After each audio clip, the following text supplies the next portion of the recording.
Lindo, após uma música tão ungida, aí fica fácil pregar, né?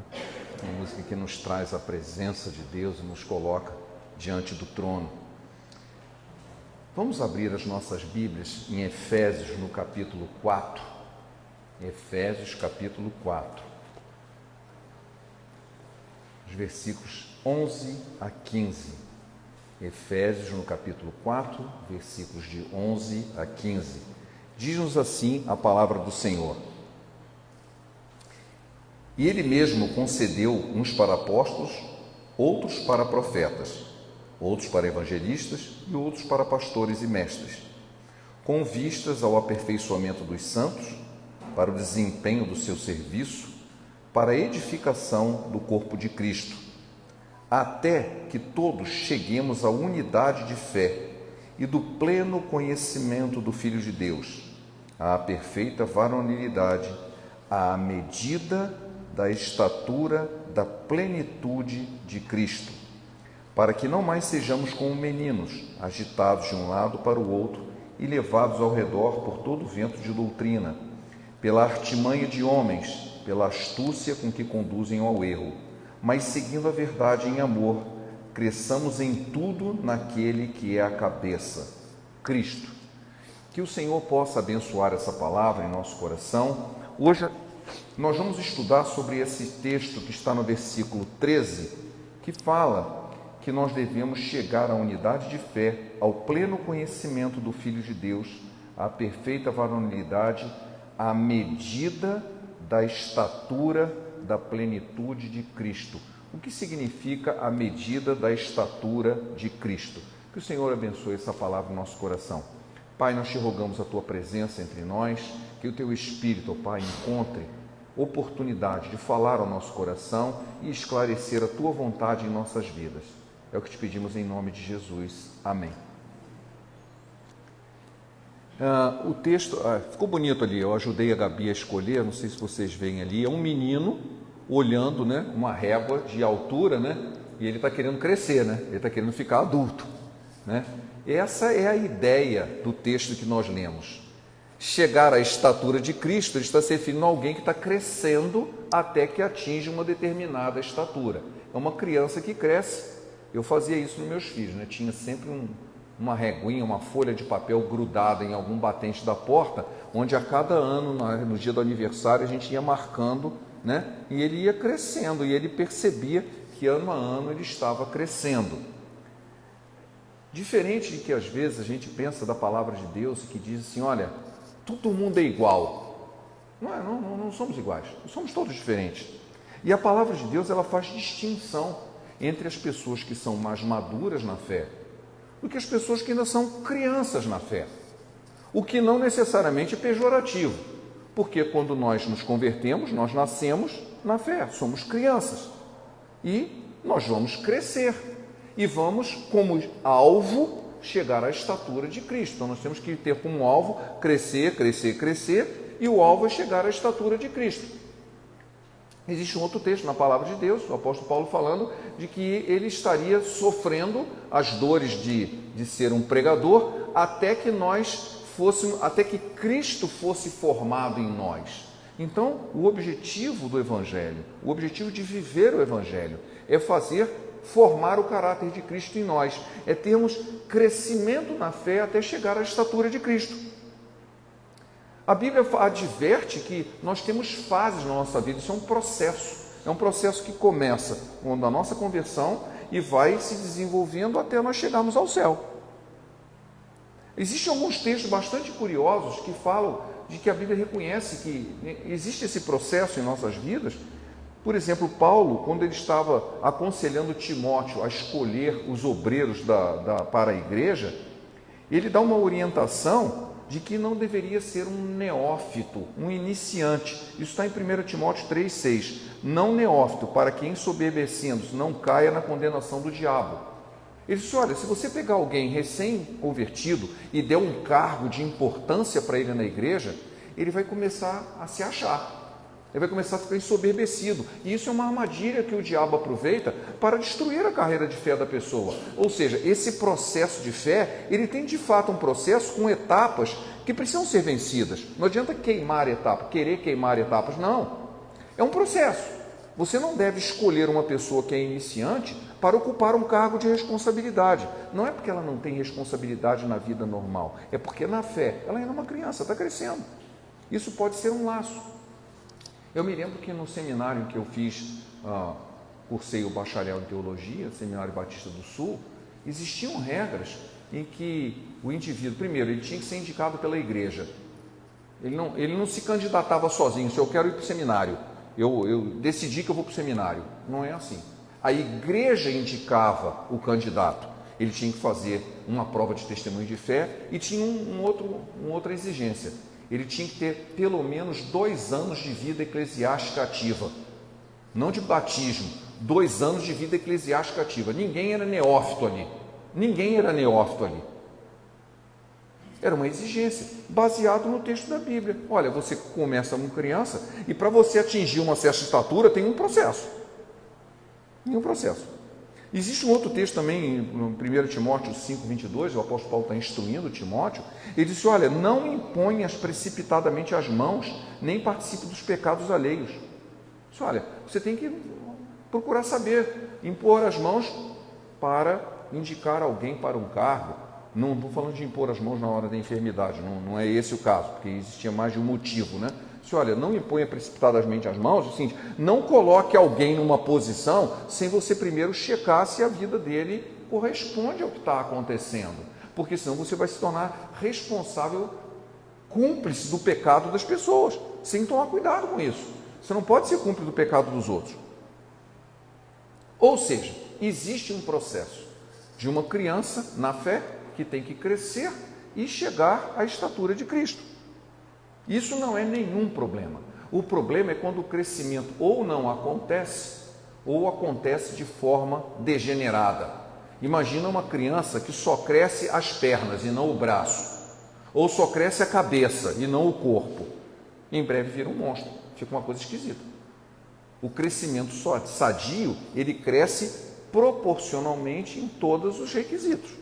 Na fé é a mesma coisa. Se você quer ser maduro na fé, se você quer atingir a estatura de Cristo, tem que ser um crescimento normal, onde você cresce espiritualmente em todas as direções, em todas as características necessárias espirituais. Não pode crescer em uma única coisa, não pode ter apenas um tipo de crescimento, tem que crescer em todas as características.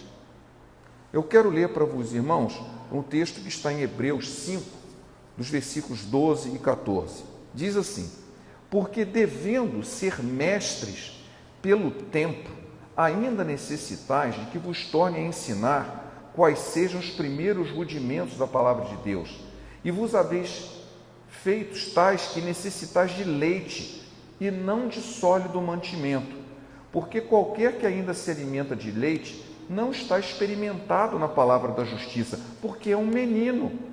Mas o mantimento sólido é para os perfeitos, os quais, em razão do costume, têm os sentidos exercitados para discernir tanto o bem quanto o mal. Na minha tradução aqui, essa eu peguei da internet, mas na minha tradução, em razão da prática. Em razão da prática, ou seja, através da prática você vai se aperfeiçoando. O livro de Hebreus está falando de pessoas que depois de anos continuavam crianças na fé. Você não cresceu. Em vez de você comer alimentos sólidos, ainda precisando de leite, como se fosse um bebê. E ele diz lá de cara assim, olha, você não conhece a palavra de Deus, eu vou ter que te explicar de novo os rudimentos, os princípios, você não sabe nada. Está falando um monte de bobagem, está crendo um monte de bobagens, porque não conhece a palavra de Deus. Então, uma das primeiras características do indivíduo que não cresce, que não vai atingir a estatura de Cristo, é que ele não conhece a palavra.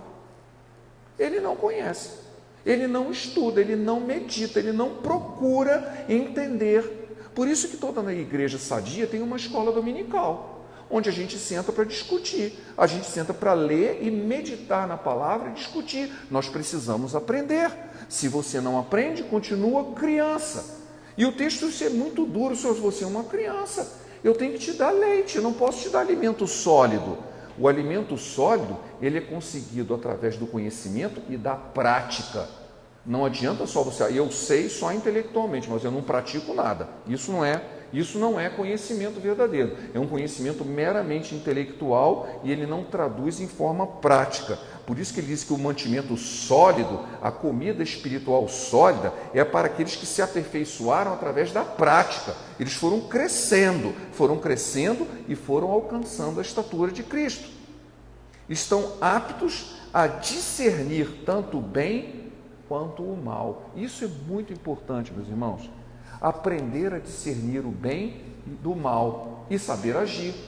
Porque muitas vezes, eu não sei o que é certo, o que é errado. Não. Pela prática da palavra de Deus, pelo conhecimento da palavra de Deus, você distingue entre o bem e o mal. Você está crescendo na fé, crescendo para atingir a estatura de Cristo. Em 1 Coríntios, no capítulo 3, versículos 1 a 3, dá uma outra noção a respeito disso.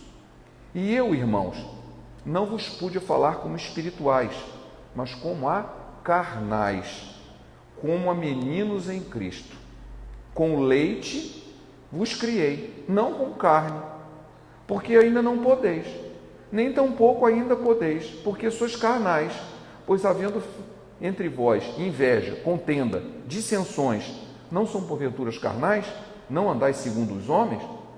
O apóstolo Paulo está falando o seguinte, que há certas características que mostram que a pessoa ainda é uma criança na fé. Lá no livro de Hebreus fala da falta de discernimento entre o bem e o mal e da falta de conhecimento da palavra. Você não conhece a palavra, então você não cresceu. Você não conhece, não consegue discernir entre o bem e o mal, você não cresceu, você ainda é criança. Aqui fala uma outra coisa, que ele chama de crente carnal. Eu vi uma passagem, um pastor uma vez falando que não existe o conceito de crente carnal na Bíblia. Que se a pessoa é carnal não é crente. Eu não acho isso aqui. O apóstolo Paulo está dizendo que ele gostaria de falar como espirituais, mas eram carnais. E a característica é que eles têm ciúme, inveja, contenda, dissensões. Está começando a acontecer isso, você é carnal. Você não cresceu. Você não está na estatura de Cristo.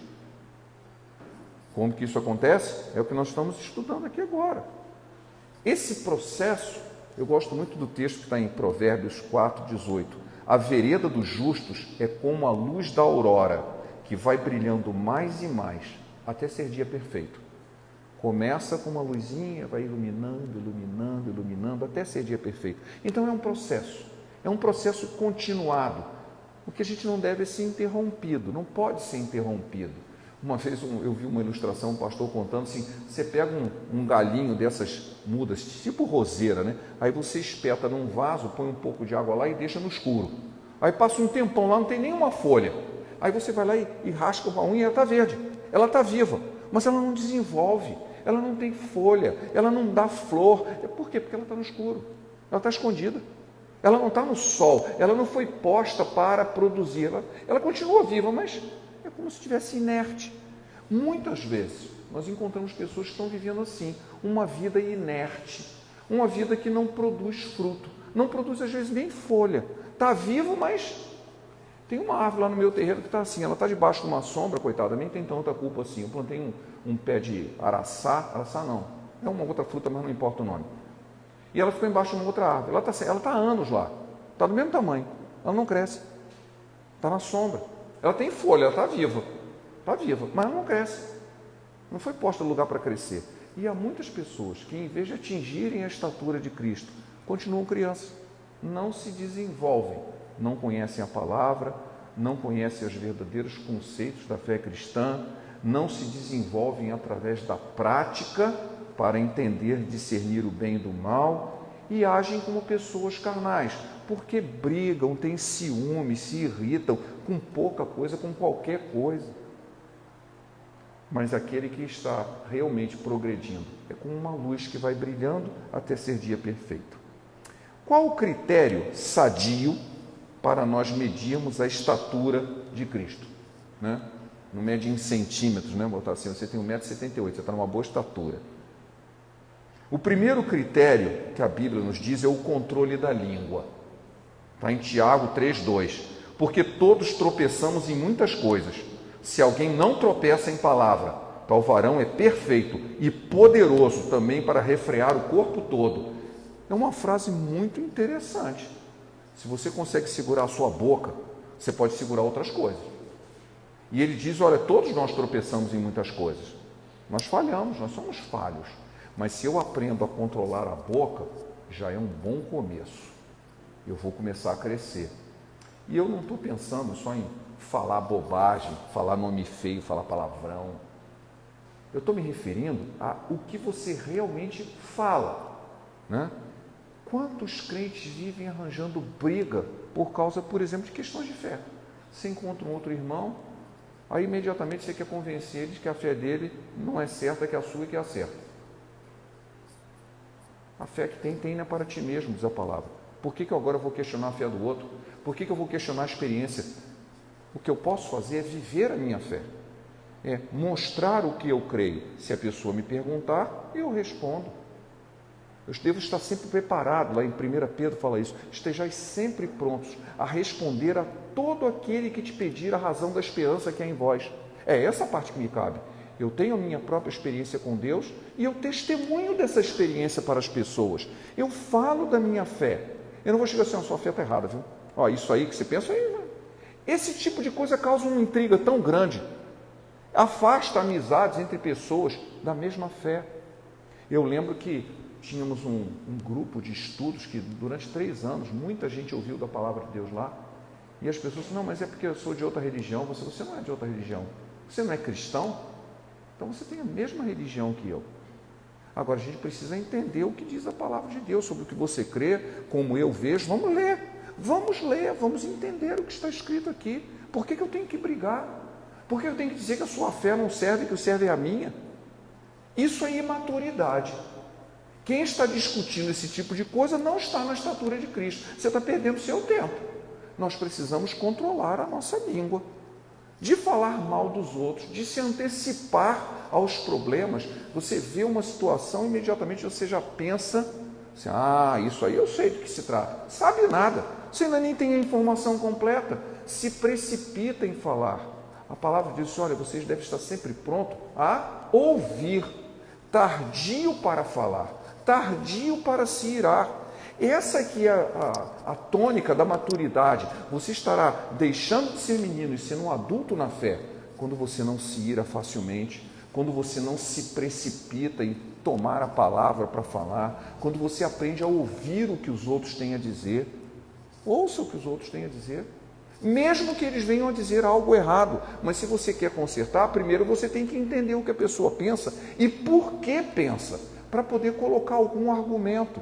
Um argumento em amor, assim, olha, você me disse isso, mas olha, eu penso desse jeito por causa disso.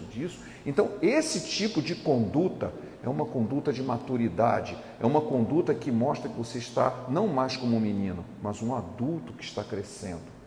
Então, nós precisamos controlar a nossa língua. E nós, com isso, vamos atingir a maturidade espiritual, a estatura de Cristo. Eu listei aqui 4 características, essa foi a primeira. A segunda é suportar com perseverança as provações. Porque todos, a perseverança, esse foi o texto que a gente já tinha lido. A perseverança deve ter ação completa, para que sejais perfeitos e íntegros, e em nada deficientes. Como eu disse, o crescimento saudável, ele tem que ser em todas as direções. Eu não posso ser deficiente em nada. Eu não posso comer só um tipo de vitamina e não ter as outras. Eu não posso comer só uma proteína e não ter carboidrato. Tem que comer tudo. Então, diz que a perseverança deve ter uma ação completa, para que sejais perfeitos e íntegros, e em nada deficientes. Como é que a gente exercita essa perseverança? Suportando as provações. É muito triste a pessoa ouvir assim, aquela lamentação, parece um personagem de desenho em quadrinho, que era da minha época, não sei se da época dos irmãos aqui, chamado Hardney Ha-Ha. Era uma hiena, e ele vivia o tempo todo se lamentando. Hardney já vem de hard, de duro, né? É o cara que é duro na queda, né? E ele vivia, meu Deus do céu, que isso não vai dar certo, que não sei, que a minha vida é horrível. Se a sua vida é tão horrível assim. Eu me lembro que o pastor Silas Malafaia contando uma história, que uma pessoa veio e se lamentou tanto, disse que a vida dela não presta para nada, e ele disse, então eu vou orar pela irmã, e vou pedir para Deus levar a irmã logo, e não sei o que. Ele disse, não, eu quero continuar. Disse, mas a sua vida está tão horrível, não é melhor ir para o céu logo? Aí ela percebeu que, na verdade, ela estava se lamentando demais, e não estava perseverando. Eu não estou dizendo que os problemas das pessoas, esse problema aí não é nada, não. Eu não estou falando isso. Os problemas doem, são pesados. O que eu estou dizendo é que a maturidade na fé nos leva a ser perseverantes, a enfrentar os problemas, a ser capaz de dizer glória a Deus, em tudo dai graças, inclusive durante os problemas. Não por tudo, eu não vou agradecer pelo problema, mas vou dizer, Senhor, obrigado, porque eu consegui atravessar esse problema. Então, em tudo eu posso dar graças. Isso é prova de maturidade, é prova de que eu estou atingindo a estatura de Cristo. Eu não fico me lamentando, mas eu suporto as provações com perseverança, dizendo que eu posso dar graça em tudo. Uma terceira característica de um indivíduo que está amadurecendo, está deixando de ser criança para atingir a estatura de Cristo, é o discernimento espiritual, que a gente leu lá em Hebreus 5:14, que é para aqueles que têm os sentidos exercitados através da prática em discernir o bem e do mal. Se a pessoa não consegue perceber isso aí é uma armadilha do inimigo, viu? A pessoa ainda não está apta, não está. Uma das coisas que a palavra de Deus diz é que a gente tem que ser apto a manobrar a palavra de Deus. E quando ele diz manobrar, é o movimento de cortar com a espada. Ou seja, tem que ser hábil. Nós temos que ter habilidade, assim, olha, eu aplico a palavra de Deus, isso aí não veio de Deus. Isso aí não veio de Deus. Isso aí é uma armadilha. Eu preciso tomar uma atitude, ou eu devo me afastar disso. Às vezes a melhor atitude é se afastar. Eu preciso me afastar disso. A Bíblia diz claramente que existem determinados pecados que a gente tem que se afastar deles. Outros a gente tem que confrontar. Outros a gente tem que se afastar. E é o discernimento espiritual que nos diz quando é um, quando é o outro. E como que isso acontece? Conhecendo a palavra de Deus e na prática. Então, o discernimento espiritual é fundamental para nossa maturidade e para atingirmos a estatura de Cristo. O homem natural não compreende as coisas do Espírito de Deus, porque lhe parecem loucura e não pode entendê-las, porque elas se discernem espiritualmente. Então, eu vou me tornar cada vez mais espiritual para entender as coisas espirituais. Se eu tentar entender na carne, não vou conseguir. Esse texto está em 1 Coríntios 2,14. E por último, a maturidade espiritual daquele que vai atingir a estatura de Cristo, ela vem através de fazer a vontade de Deus. Essa palavra, vontade de Deus, já teve em moda no passado, hoje em dia pouca gente fala sobre isso. Qual a vontade de Deus? Qual a vontade de Deus? Mais importante do que você saber a vontade de Deus é fazer a vontade de Deus. Porque se você sabe e não faz, você está em pecado. A palavra de Deus diz claramente, se você sabe fazer o bem e não faz, você está pecando. Se eu quero saber a vontade de Deus na minha vida, aí eu sei e não quero não. Você está em pecado. Você tem que saber a vontade de Deus e praticar, fazer a vontade de Deus. Então, a maturidade espiritual não é saber a vontade de Deus, é fazer a vontade de Deus. Porque só saber, você acha que o diabo sabe qual é a vontade de Deus? Sabe, ele sabe.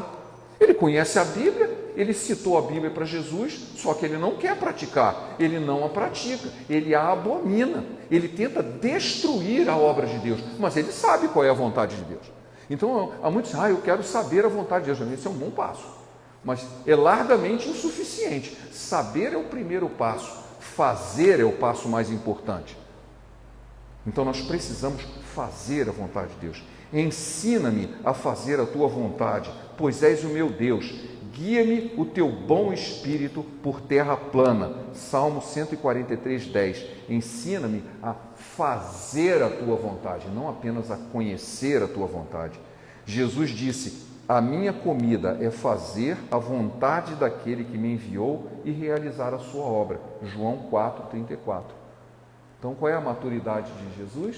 Fazer a vontade daquele que me enviou. Fazer a vontade daquele que te chamou e te salvou. Essa que é a minha maturidade. Eu quero fazer a vontade de Deus. Devo pedir a Deus, Senhor, ensina-me a fazer, dá-me coragem, dá-me discernimento para fazer a vontade de Deus. Muitas vezes, eu diria até na maioria das vezes, isso não é fácil. Nós vamos confrontar um mundo que nos atrai para longe da vontade de Deus, que nos confronta de não podermos fazer a vontade de Deus.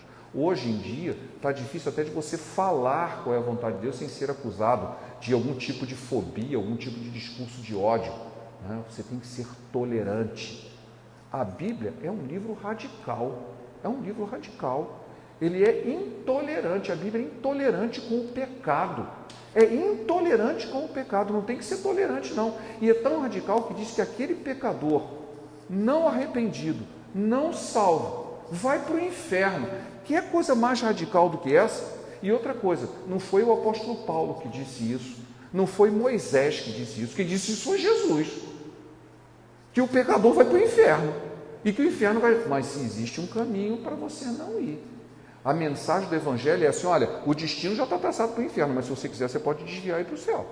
Escolha o caminho da salvação. Essa é uma escolha.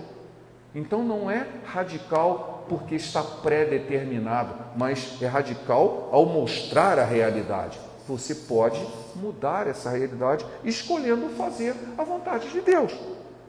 Simples assim. Faça a vontade de Deus.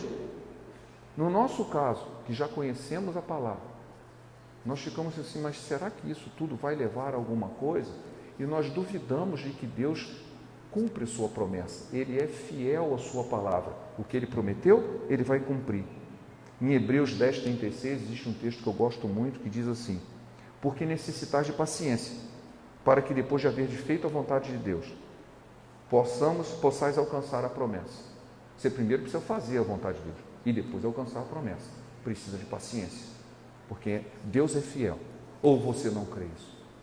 Deus é fiel, amém? Ele vai cumprir o que ele prometeu. Sua parte é, faça a vontade de Deus. Vou repetir, porque necessitais de paciência, para que depois de haver feito a vontade de Deus, possais alcançar a promessa. Você faz a vontade de Deus e alcança a promessa. Havia naquela época da Bíblia, hoje nós temos outros tipos de discussão, mas na época da construção do Novo Testamento havia uma discussão muito grande, porque os primeiros cristãos eram judeus, e depois os gentios, os não-judeus, foram se convertendo.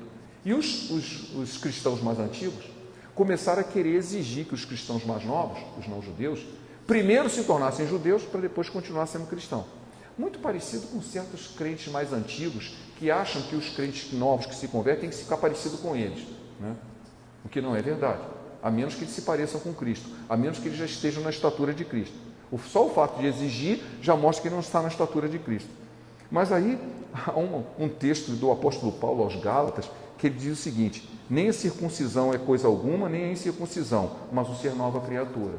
Vocês estão discutindo bobagem. Assim, por que o recém-convertido não-judeu tem que ser, porque ele não é circunciso, porque ele é um incircunciso. Mas você, isso aí é de menos. O que realmente importa para Deus é você ser nova criatura. Você era pecador perdido e agora você é um santo caminhando para o céu à medida da estatura de Cristo, caminhando para ser tão grande quanto Jesus, até formar Jesus em você. Então, naquela época estava se discutindo esse tipo de coisa, mas o que o apóstolo Paulo diz continua válido. O que importa é ser nova criatura. O que importa é você começar e ir crescendo, crescendo, crescendo. Mas eu cheguei à conclusão de que faz 20 anos e eu não cresci nada. Bom, mas ainda tem tempo. Comece a crescer agora. Comece a tomar as vitaminas da palavra de Deus e comece a praticar a palavra de Deus e você vai ver que você vai começar a se desenvolver e você vai começar a crescer até atingir a estatura de Cristo. O apóstolo Paulo, que falava muito disso, ele gosta muito de 2 Coríntios 5,17, que diz: se alguém está em Cristo, é uma nova criatura. As coisas velhas passaram, tudo se fez novo. Que vivamos em novidade de vida, crescendo espiritualmente até a estatura daquele que nos salvou. Amém? Pai, te louvamos por essa palavra, possamos estar conscientes da necessidade que temos de crescer espiritualmente até a tua estatura, deixando de lado toda a carnalidade, deixando de lado a preguiça, deixando de lado o desconhecimento da Tua palavra, mas buscando conhecer a Tua vontade e praticar a Tua vontade. Abençoa-nos como indivíduos, abençoa-nos como igreja, que possamos ser representantes Teus aqui neste mundo, canais da Tua bênção. É o que te pedimos em nome de Jesus. Amém.